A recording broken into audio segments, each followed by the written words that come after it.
Orang percaya yang mau menghasilkan buah itu harus merelakan dirinya untuk dibatasi oleh Yesus Kristus. Jadi kalau saudara melakukan sesuatu, yang ada di pikiran saudara adalah, ini Yesus suka nggak aku melakukan ini? Kalau Yesus tidak suka kalau saudara melakukan itu, ya saudara nggak melakukannya. Betul ya saudara? Kalau saudara melakukan ini, melakukan itu, ini kira-kira Yesus suka nggak? Hidup yang dibatasi oleh Yesus itu maksudnya begitu saudara. Lalu ketika saudara terus ada di dalam rumah, saudara nggak betah kan setiap hari ada di dalam rumah, makan di rumah, tidur di rumah, kerja di rumah. Akhirnya saudara keluar rumah kan, walaupun masih ada PSBB, sekali-sekali saudara keluar rumah kan. Tapi sadarkah saudara, ketika saudara keluar rumah, hatimu tetap terikat di rumah. Kalau saudara keluar, pasti mau buru-buru pulang kan? Kalau saudara keluar, pasti tujuan akhirnya balik ke rumah kan? Nggak mungkin saudara keluar lalu nggak mau balik ke rumah. Ini artinya, ini namanya rumah tinggal di dalam saudara. Tadi saudara tinggal di dalam rumah, artinya saudara dibatasi oleh rumah. Ketika saudara keluar rumah, rumah ada di dalam saudara, tetap ada di dalam saudara, tetap ada koneksi antara saudara dengan rumah. Yang saudara pikirkan adalah rumah. Ketika saudara keluar rumah, pasti saudara mau beli sesuatu yang berurusan dengan rumah, kepentingan rumah, untuk keperluan rumah. Kan gitu saudara. Saya rasa nggak ada orang yang cukup gila pada hari-hari ini keluar rumah dengan tujuan untuk cari angin. Saudara nggak dapat angin, dapat virus. Kalau saudara nggak ada keperluan yang sangat-sangat penting, saudara nggak akan keluar rumah. Saya rasa nggak ada orang yang cukup gila untuk pergi keluar rumah lalu berpikir, aku mau nonton bioskop. Udah lama nggak nonton bioskop. Nggak mungkin saudara. Saudara keluar rumah, rumah ada di dalam saudara. Saudara tetap tidak bisa lepas dari rumah. Itu artinya rumah ada di dalam saudara. Artinya apa? Artinya saudara terikat dengan rumah.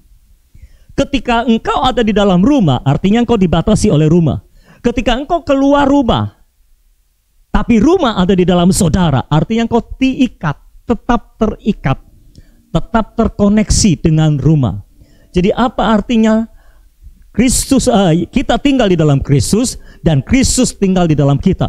Artinya hidup kita dibatasi oleh Yesus dan Yesus ada di dalam kita. Artinya kemanapun kita pergi, kan kita nggak selalu ada di gereja saudara. Banyak orang Kristen yang ingat Tuhan kalau ada di gereja.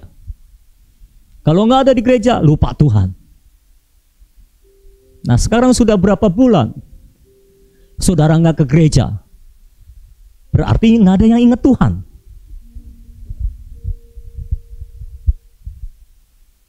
Ayo mau tanya, berapa bulan saudara nggak ke gereja? Itu Alkitabnya dibaca atau enggak?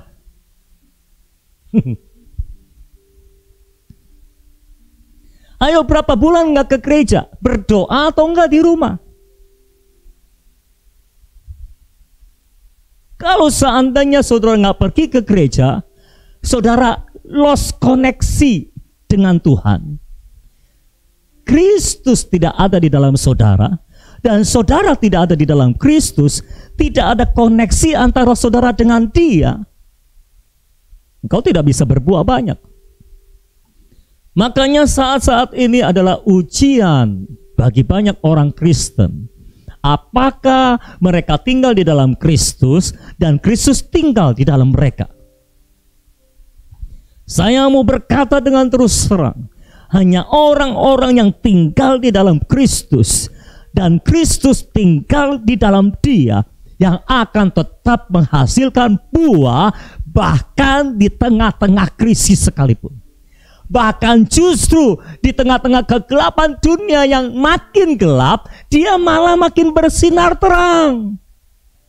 Hanya orang-orang yang tinggal di dalam Kristus dan Kristus di dalam dia yang akan tetap bersinar di tengah-tengah kegelapan. Haleluya. Kalau saudara tidak tinggal di dalam Kristus dan Kristus tidak tinggal di dalam saudara, engkau tidak bisa bersinar. Engkau tidak bisa menghasilkan buah apapun juga. Arti yang lain ada di dalam ayat yang ke-7. Ayat yang ke-7 berkata seperti ini. Jikalau kamu tinggal di dalam aku dan firmanku tinggal di dalam kamu. Jadi saudara, Yesus itu sama dengan firman. Tadi kan Yesus ngomongnya, jikalau kamu tinggal di dalam aku dan aku di dalam kamu, kamu berbuah banyak. Sekarang Yesus berkata, jikalau kamu tinggal di dalam aku dan firmanku tinggal di dalam kamu. Jadi tinggal di dalam Kristus sama dengan tinggal di dalam firman. Kristus tinggal di dalam kita sama dengan firman tinggal di dalam kita. Jadi kita tinggal di dalam Kristus sama dengan kita tinggal di dalam firman. Dan Kristus tinggal di dalam kita sama dengan firman tinggal di dalam kita. Jadi apa maknanya kita tinggal di dalam firman? Artinya hidup kita dibatasi oleh firman. Semua keputusan kita didasari oleh firman. Patokan hidup kita adalah firman dan cuma firman. Di luar firman kita tidak bisa berbuat apa-apa. Amin. Di luar firman kita tidak bisa berbuat apa-apa. Kita tidak boleh berbuat apa-apa. Kita tidak mau berbuat apa-apa yang di luar firman. Kita hanya melakukan yang di dalam firman. Baru kita bisa berbuat. Karena hidup kita dibatasi oleh firman. Dan ketika kita keluar dari rumah Tuhan, firman tinggal di dalam kita. Artinya kita terus terikat kepada firman. Kita tidak mau melanggar firman. Kita tidak mau melakukan sesuatu yang bukan firman. Kita terus terikat oleh firman. Jadi dimanapun kita berada, kita dibatasi oleh firman, kita terikat oleh firman, kita teringat dengan firman. Dan dalam segala situasi dan kondisi yang kita hadapi, kemanapun kita pergi, dimanapun kita berada, ujung-ujungnya kita akan kembali kepada firman. Seperti kita kembali kepada rumah tadi. Jadi dalam semua situasi kondisi yang kita hadapi, keadaannya kayak gimana pun, kita akan kembali kepada Yesus Kristus. Kita akan kembali kepada firman. Orang percaya yang tinggal di dalam Kristus dan Kristus tinggal di dalam dia, yang tinggal di dalam firman dan firman tinggal di dalam dia, mau menghadapi apapun juga, dia akan lari kepada Kristus. Dia akan kembali kepada Kristus. Dia akan kembali kepada firman. Itulah yang dilakukan oleh orang-orang yang tinggal di dalam Kristus dan Kristus tinggal di dalam dia. Itu sebabnya kalau saudara hidup dengan cara yang seperti itu, percayalah, situasi kondisinya apapun, engkau tetap akan menyatakan Kristus kepada dunia ini.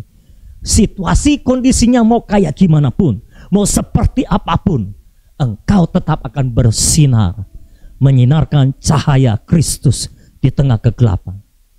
Dan kalau saudara tinggal di dalam Kristus dan Kristus di dalam saudara, engkau tinggal di dalam firman dan firman tinggal di dalam saudara, efeknya atau hasilnya, yang pertama saudara bisa melihat, kamu akan mengetahui kebenaran, kebenaran itu akan memerdekakan kamu. Yohanes pasal 8 ayat 31.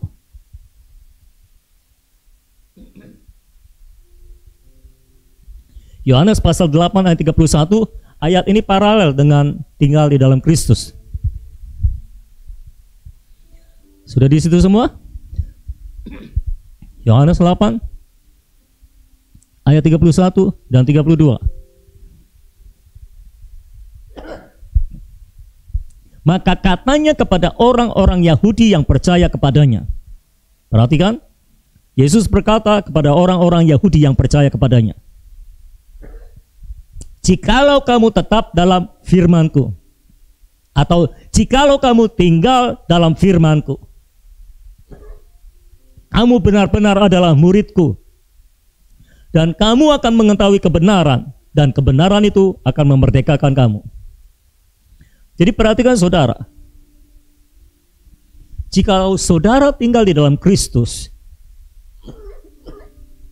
atau sama artinya saudara tinggal di dalam firman, maka saudara adalah murid Kristus. Artinya saudara berbuah, baru saudara bisa dikenali sebagai murid Kristus.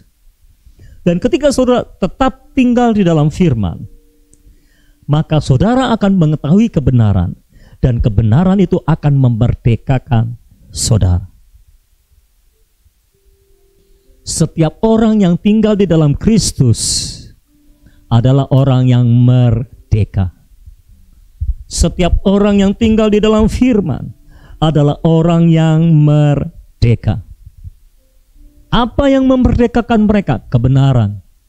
Dari mana mereka tahu kebenaran? Dari firman, tempat di mana mereka tinggal. Firman menjadi tempat bergantung. Firman menjadi patokan berpikirnya. Apapun yang terjadi, dia tetap tinggal di dalam firman. Dan dari firman yang kita tinggal di dalamnya, Yesus akan menyatakan kebenaran. Dan Yesus adalah kebenaran. Dan kebenaran itu akan memerdekakan kamu. Agak paradoks pengertiannya sepertinya. Tadi saya bilang kalau kita tinggal di dalam Kristus artinya kita dibatasi oleh Kristus.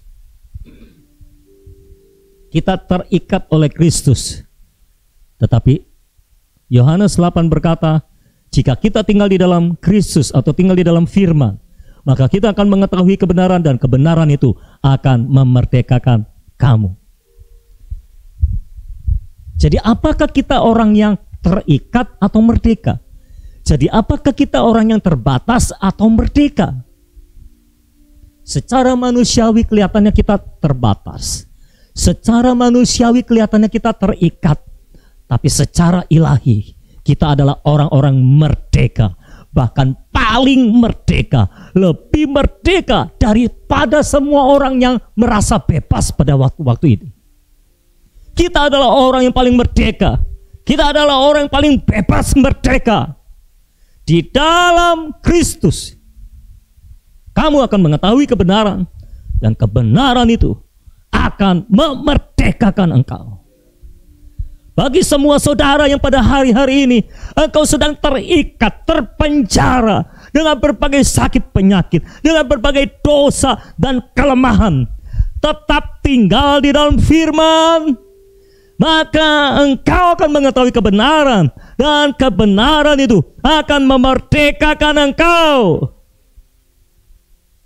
Tetap tinggal dalam firman, dan engkau akan mengetahui kebenaran, dan kebenaran itu akan memerdekakan kamu. Saudara, perhatikan baik-baik. Yang bisa memerdekakan hidup saudara hanyalah kebenaran. Katakanlah saudara punya masalah keuangan, engkau banyak hutang di mana-mana. Apakah yang bisa memerdekakan saudara? Kebenaran, bukan uang. Kebenaran yang bisa memerdekakan saudara. Bagaimana caranya kebenaran bisa memerdekakan saudara? Kebenaran hanya bisa memerdekakan saudara kalau kebenaran sudah engkau ketahui atau engkau pahami, sudah diwahyukan kepadamu. Dan kebenaran yang sudah engkau ketahui, sudah mentok di dalammu, menguasai hidupmu, kebenaran itulah yang akan memerdekakan saudara. Setelah kebenaran memerdekakan saudara, baru semua kejadian terjadi, dan tiba-tiba engkau bebas dari hutangmu. Tiba-tiba engkau bebas dari sakit penyakitmu. Tiba-tiba engkau bebas dari semua keterikatan, dari semua dosa dan kelemahan yang selama ini memenjarakan hidupmu. Saya berdoa pada hari ini, orang-orang yang sedang terikat di dalam nama Yesus Sang Kebenaran, engkau merdeka pada hari ini. Dan engkau tidak akan terikat lagi oleh apapun juga. Yang kedua, hasil bisa kita terima ketika kita tinggal di dalam Kristus dan firman tinggal di dalam kita adalah, kalau kita minta apa saja yang kita kehendaki, maka kita akan menerimanya. Perhatikan baik-baik. Yesus berkata, minta apa saja yang kamu kehendaki. Bukan yang kamu butuhkan, tapi yang kamu kehendaki.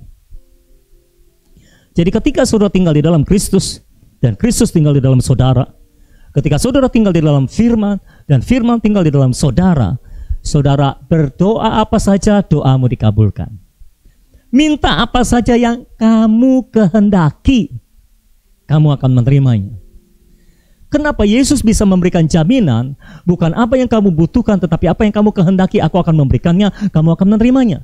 Karena Yesus bisa memastikan orang yang tetap tinggal di dalam firman, dan firman tetap tinggal di dalam dia, ini pasti kehendaknya nggak neko-neko, saudara. Pasti kehendaknya sudah disesuaikan, sudah diselaraskan dengan kehendak Bapa.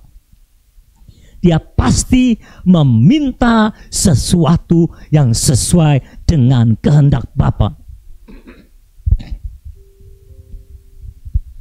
Saya pernah membaca kisah atau mendengar kisah tentang Reinhard Bonnke, seorang penginjil yang Tuhan pakai luar biasa, khususnya di Afrika. Dia memenangkan jutaan jiwa.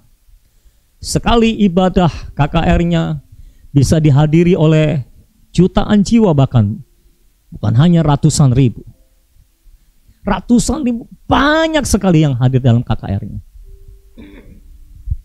Dia cerita, saudara, sekali waktu dia memulai pelayanan di Afrika, bukan langsung besar, mulai dari kecil, mulai dari sedikit.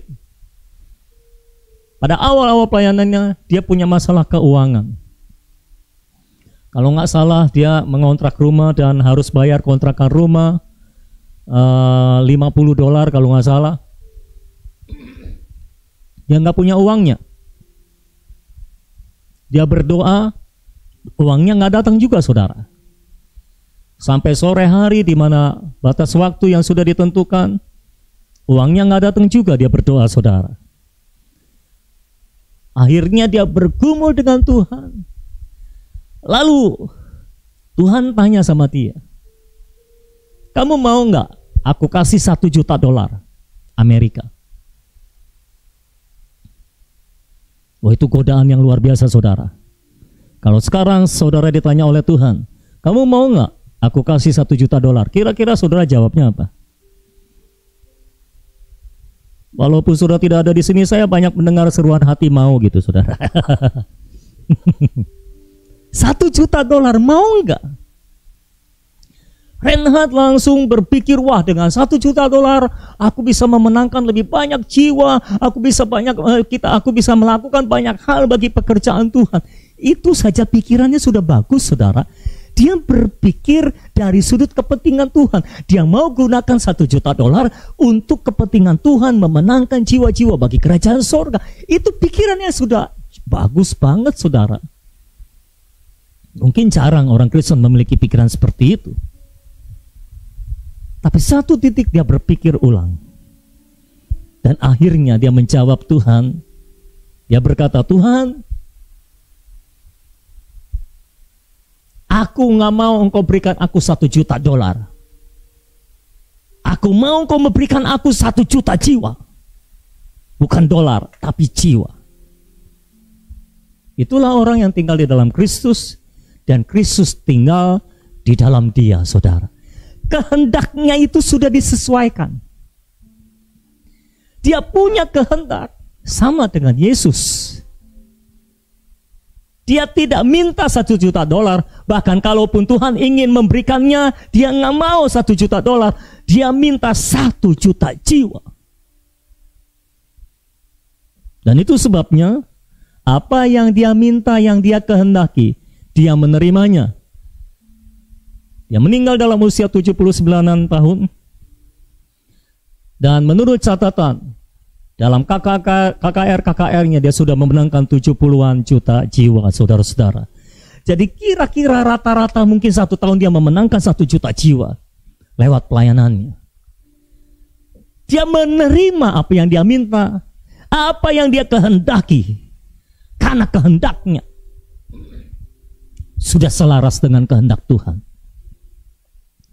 Penyebab mengapa apa yang saudara minta belum saudara terima adalah, apa yang saudara kehendaki belum terjadi adalah, mungkin karena kehendakmu masih jauh dari kehendak Tuhan, masih perlu diselaraskan. Bagaimana engkau bisa menyelaraskan kehendakmu dengan kehendak Tuhan? Dengan engkau tinggal di dalam Dia dan Dia tinggal di dalammu, maka engkau akan mengetahui kebenaran, dan kebenaran itu akan memerdekakan kamu, termasuk memerdekakan kamu dari kehendak yang tidak. Engkau hanya punya kehendak yang iya seturut firman Tuhan. Karena engkau tinggal di dalam Dia dan Dia tinggal di dalam saudara.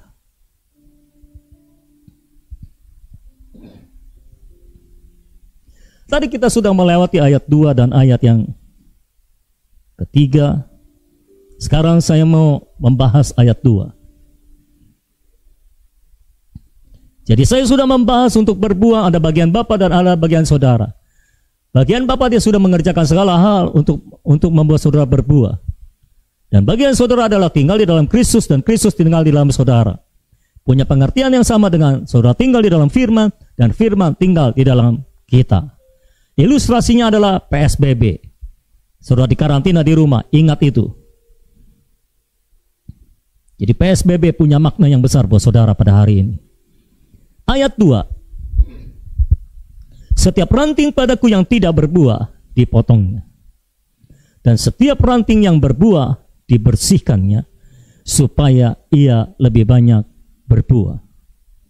Kamu memang sudah bersih karena firman yang telah kukatakan kepadamu. Saya mau membahas ayat 2 terlebih dahulu mengenai ranting yang tidak berbuah dipotongnya. Kalau saudara perhatikan, ranting yang tidak berbuah dipotongnya. Kenapa? Karena ranting, ternyata saudara, ranting yang tidak berbuah ini menghalangi ranting lain yang mau berbuah. Itu sebab harus dipotong. Ketika Yesus bicara tentang kebun anggur, tentang pohon anggur, ini bisa dipraktekkan secara korporat maupun secara pribadi saudara.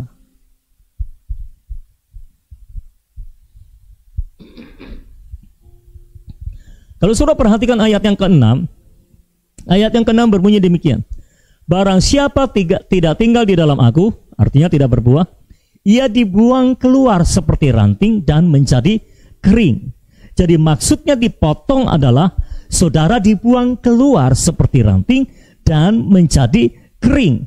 Ciri-ciri orang yang dipotong dari pokok anggurnya adalah ia menjadi kering. Karena apapun yang terjadi dalam hidup saudara, saudara tidak bisa menjadi kering selama engkau tinggal pada pokok anggur. Selama engkau melekat pada pokok anggur, engkau tidak pernah bisa menjadi ranting yang kering. Ranting yang kering itu adalah ranting yang sudah dipotong dari pokok anggur. Cepat atau lambat, hanya masalah waktu, mereka akan kering. Jadi perhatikan baik-baik, saudara. Kalau engkau merasa hidupmu kering, mungkin itu disebabkan karena engkau sudah dipotong dari pokok anggur. Lalu Alkitab berkata, kemudian dikumpulkan orang dan dicampakkan ke dalam api lalu dibakar. Perhatikan baik-baik. Kemudian dikumpulkan, siapa yang mengumpulkan? Orang, bukan Tuhan, bukan malaikat. Dikumpulkan orang dan dicampakkan ke dalam api lalu dibakar. Ayat ini paralel dengan Matius pasal 5 ayat 13 saudara. Matius pasal 5 ayat 13. Kamu adalah garam dunia. Jika garam itu menjadi tawar, dengan apakah ia diasinkan? Tidak ada lagi gunanya selain dibuang dan diinjak orang. Jadi saudara, ciri-ciri orang percaya yang tidak menghasilkan buah, yang dipotong dari pokok anggurnya, yang telah dibuang keluar dari pokok anggurnya, dia mengalami kekeringan secara rohani. Lalu dia dibuang dan diinjak-injak orang. Karena dia tidak bisa berbuah, karena dia tidak bisa bersinar terang, garamnya telah menjadi tawar. Dengan apakah ia diasinkan, kata Yesus? Tidak ada gunanya. Garam yang tidak asin itu garam yang tidak berguna. Ranting yang tidak berbuah itu ranting yang tidak berguna.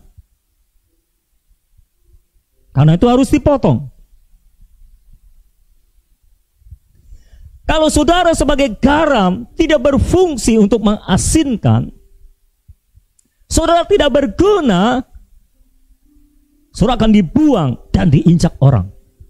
Penyebab mengapa orang Kristen sering dianggap rendah oleh orang lainnya, dibuang dan diinjak-injak orang, karena mereka tidak berbuah, karena mereka tidak berfungsi sebagai garam dunia, sebagai terang dunia. Tidak ada dampak yang dihasilkan dari kehidupan mereka. Satu bagian ayat firman yang paralel juga dengan dipotong ini, Yesaya pasal 5 ayat 3 sampai ayat yang ke-6.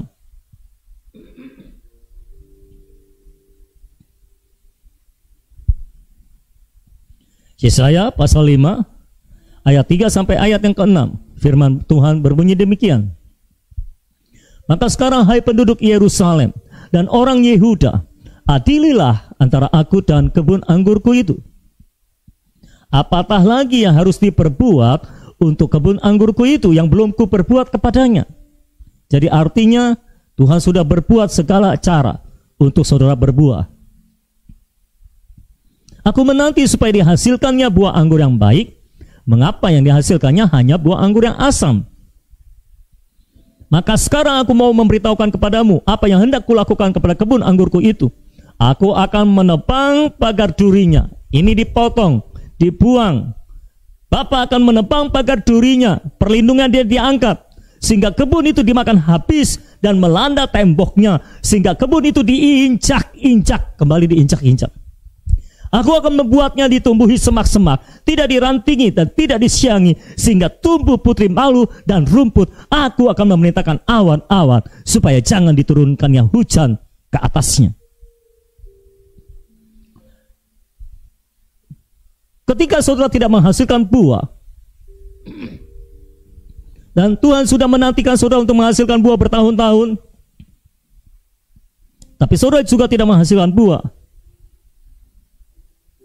maka Tuhan akan mengangkat pagar pelindungannya dari hidup saudara. Itulah yang menyebabkan ada banyak musuh bisa menyerang saudara, menginjak-injak saudara, mempermalukan saudara. Yang saya mau katakan adalah, selama engkau menghasilkan buah, engkau tidak akan dipermalukan.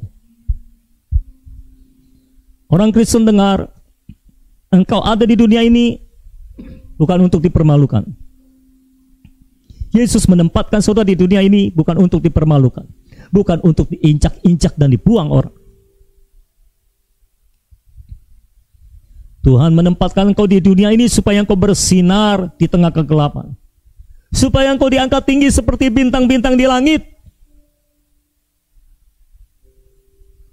Bukan seperti pasir di tepi pantai yang diinjak-injak orang. Setiap orang Kristen yang berbuah akan menjadi orang-orang yang dibesarkan oleh Allah. Karena terang ditaruhnya di atas gunung, bukan ditaruh di bawah gantang dan ditutupi. Tuhan akan mempromosikan saudara, Tuhan akan mengangkat tinggi saudara kalau saudara menghasilkan buah. Dan hanya dengan tinggal di dalam Yesus Kristus, saudara akan menghasilkan buah. Jadi perhatikan baik-baik saudara. Semua peristiwa buruk yang terjadi dalam hidup saudara bisa ada dua kemungkinannya. Yang pertama, Bisa jadi karena pagar perlindungan dalam hidup saudara sudah diangkat oleh Tuhan, sehingga berbagai hal buruk bisa terjadi dalam hidup saudara karena engkau sudah dipotong oleh pengusaha kebun anggur, oleh petani kebun anggur, yaitu Bapa di sorga. Tidak seharusnya orang Kristen direndahkan orang lain, diinjak-injak orang lain. Tidak seharusnya. Orang Kristen adalah orang besar di tangan Tuhan, yang diangkat tinggi seperti bintang-bintang di langit. Dan kalau peristiwa buruk terjadi, padahal saudara sudah tinggal di dalam firman, dan firman tinggal di dalam saudara, maka artinya saudara sedang dibersihkan oleh Tuhan. Nah, perhatikan baik-baik. Dipotong, dibersihkan, sebetulnya sama-sama aja peristiwanya saudara. Karena cara petani membersihkan ranting adalah dengan memotong juga, menggunting. Dan Yesus berkata, kamu memang sudah bersih karena firman yang kukatakan kepadamu. Bapa memotong saudara bukannya dengan gunting. Ini petani yang berbeda. Tapi dengan pedang, pedang roh, pedang bermata dua, itu firman Tuhan. Dipotong dengan pedang. Yang tidak berbuah dipotong, yang berbuah dibersihkan. Dibersihkan, dipotong juga caranya saudara. Nah, agar saya lebih memahami tentang pohon anggur ini, semalam saya coba cari di internet saudara. Jadi saya googling di Yahoo, bagaimana cara petani membentuk, membersihkan ranting anggur. Lalu satu bagian ada video YouTube yang judulnya atau deskripsinya adalah hanya satu cara agar pohon anggur menghasilkan buah yang lebat, dalam kurung 99% berhasil. Haleluya.